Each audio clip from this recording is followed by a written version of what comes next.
one thing I noticed, right, and I'm sure you guys noticed it too, and if you didn't notice it, you're going to notice it now. I seen a post, right, and sometimes your boy Bushido, as we know, he freestyles. We freestyle over here. We freestyle everything. There's no notes. There's no nothing. It's just right off the top of the head. And I seen a post. Sometimes things be blank for your boy Bushido, right? And sometimes things go blank. I have nothing but a blank canvas with nothing to put on it. And sometimes I see posts from various people on social media, and it rings an idea in my head. And I seen a post, and I believe it was from Stephen Kemp. And he brought up something that really had me thinking. It really had me thinking. He said hashtag activity matters. And he had 4 particular fights, right? The more recent fight with Canelo Alvarez and Jermell Charlo. The fight with Errol Spence and Terrence Crawford. The fight with Naoya Inoue and Cool Boy Steph, Stephen Fulton Jr. And the fight with Josh Taylor and Teofimo Lopez, right?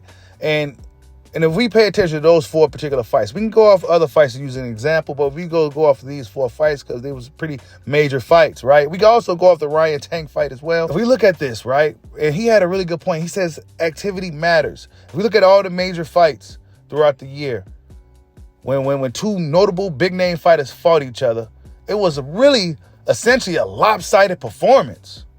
Not just the Errol Spence-Terrence Crawford fight, which was a total lopsided beatdown, but a lot of the other significant fights we've been looking forward to as well has been pretty lopsided. Pretty lopsided. Now, Ryan Garcia, Tank Davis. Ryan Garcia, they made him sit out, right? Let's talk about it. They made him sit out for a while. They didn't let him take no tune-up fight. He wanted to take, but they say, no, he can't take no tune-up. Tank took 2 fights prior to fighting Ryan. He got up in there and smoked Ryan. Smoked him. Right?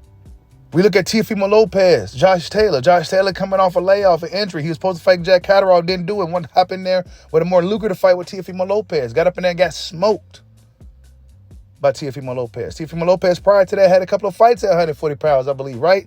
Pedro Campo was one of them. Got up in there and smoked him. Then we look at Stephen Cool Boy Steph.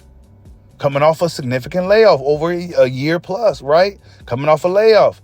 Went all the way over there to Japan to fight the man named Monster, Naoya Inoue. Went over there, got absolutely destroyed. Didn't even look like himself. Didn't even look like a puppet master had him by the threads. Like he couldn't even move in the fight. Monster just absolutely destroyed him. Looked spectacular. Then we get to the big fight that we all been talking about for the past 5 or 6 years, and Errol Spence and Terrence Bud Crawford. Errol Spence, Mr. No Tune-Up, Mr. Man Down, Mr. Strap Season. Got up in there with Terrence Bud Crawford. It was man down, all right.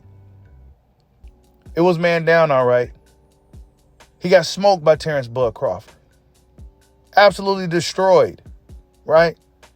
And then we segue right into the more recent fight with Canelo Alvarez and Jermell Charlo. Jermell Charlo got up in there coming off a layoff, year plus, hand injury, right? Was supposed to be facing his mandatory and Tim Tszyu. Didn't want to do what it do. Hopped up in there with Canelo Alvarez and got smoked from pillar to post. Got smoked. Couldn't do nothing. I don't know what the reason could have been for him to put up such a terrible performance in a big moment like that. But that's what he did. Is it because of the layoff? I don't know. But layoffs could be a thing in boxing. And if we notice, a lot of the PBC guys do sit out for quite a while. Hell, we look at a smaller scale. Eugenio Ugas, Mario Barrios. Eugenio Ugas hasn't fought since his fight with Errol Spence Jr. Got up in there with Mario Barrios, got his eye busted open again. Got stopped by Mario Barrios.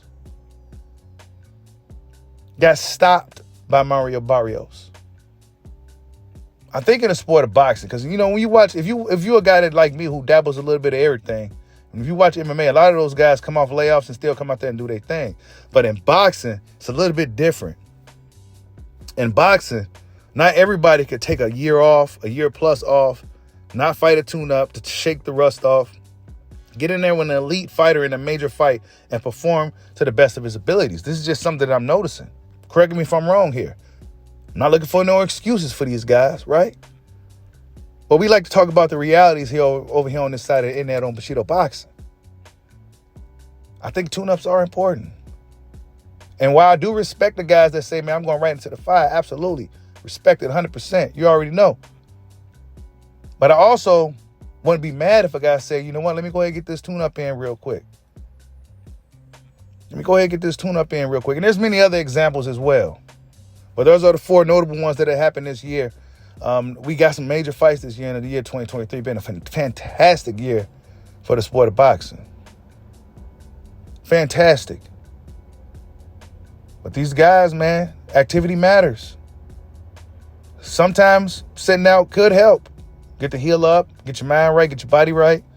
Just take some time off. Rest is important as well. But when you've been off for over a year plus, and then you hopping in a major fight, or at the very least, a high-level B+B fighter, you may struggle. You may get your ass kicked.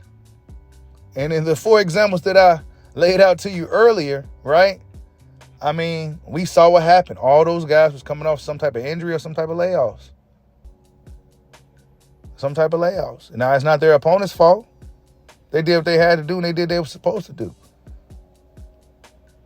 Some of them, they did what we expected them to do. But yeah, activity matters in the sport of boxing, you guys.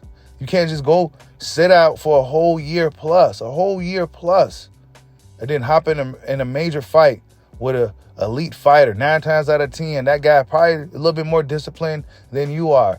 9 times out of 10, he probably had a fight within the past 6-7 months versus you within the past 12-24 months. So guys like Jamal Charlo, who's probably next in line for Canelo Alvarez, I don't think it's going to end well for him if he hops right in there with a guy like Canelo Alvarez without some type of tune-up. Yeah, I know, and I don't like the tune-ups, but we got to be real here. You might need a tune-up sometimes, man, when you hop in there in these major fights under the big lights. That's just what it is. These dudes get up in there and get their heads beat in. No excuses. But it's just something to point out. Something to notice. Something that I've noticed. Something that maybe we shouldn't be so hard on guys who may need to take a tune-up. Because maybe that way, going into the much bigger fight, they'll be more prepared in that fight.